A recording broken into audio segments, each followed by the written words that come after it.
Praise the Lord. प्रभु के नाम की स्तुति हो।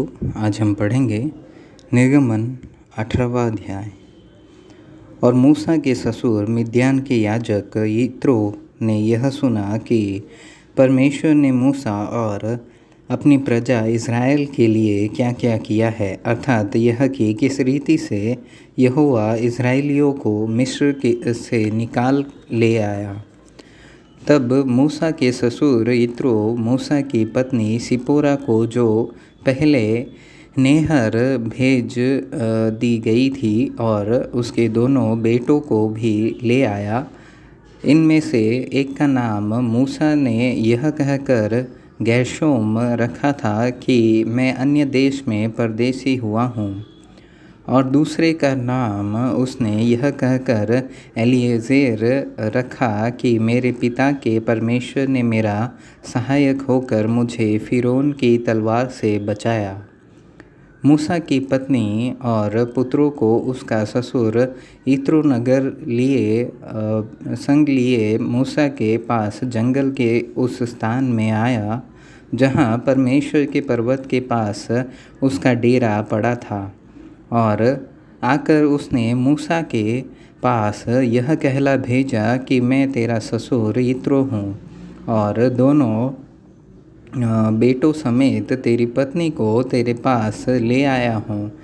तब मूसा अपने ससुर से भेंट करने के लिए निकला और उसको दंडवत करके चूमा, और वे परस्पर कुशल क्षेम पूछते हुए डेरे पर आ गए। वहाँ मूसा ने अपने ससुर से वर्णन किया कि यहोवा ने इज़राइलियों के निमित्त फ़िरौन और मिस्रियों से क्या क्या किया, और इज़राइलियों ने मार्ग में क्या क्या कष्ट उठाया, फिर यहोवा उन्हें कैसे कैसे छुड़ाता आया है।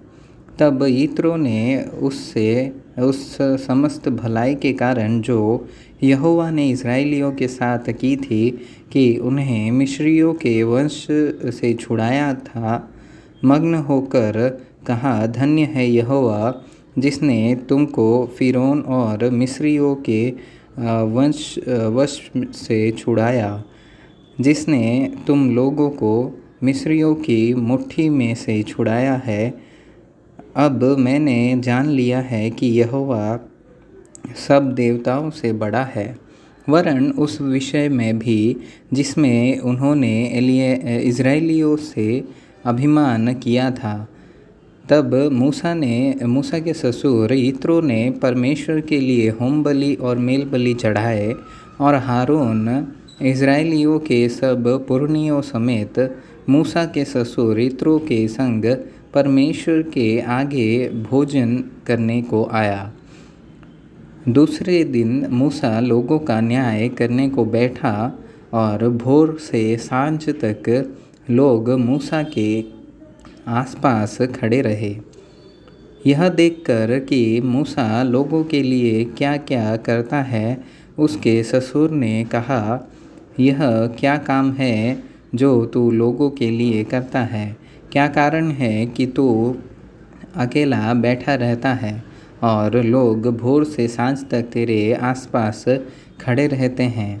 मूसा ने अपने ससुर से कहा, इसका कारण यह है कि लोग मेरे पास परमेश्वर से पूछने आते हैं। जब जब उनका कोई मुकदमा होता है, तब तब वे मेरे पास आते हैं, और मैं उनके बीच न्याय करता और परमेश्वर की विधि और व्यवस्था उन्हें जताता हूँ।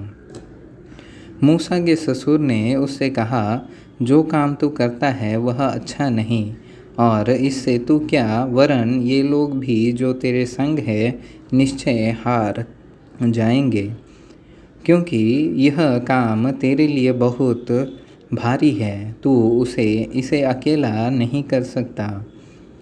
इसलिए अब मेरी सुन ले, मैं तुझको सम्मति देता हूँ, और परमेश्वर तेरे संग रहे। तू तो इन लोगों के लिए परमेश्वर के सम्मुख जाया कर, और इनके मुकदमों को परमेश्वर के पास तू पहुँचा दिया कर। इन्हें विधि और व्यवस्था प्रकट कर करके जिस मार्ग पर इन्हें चलना और जो जो काम इन्हें करना हो वह इनको जता दिया कर।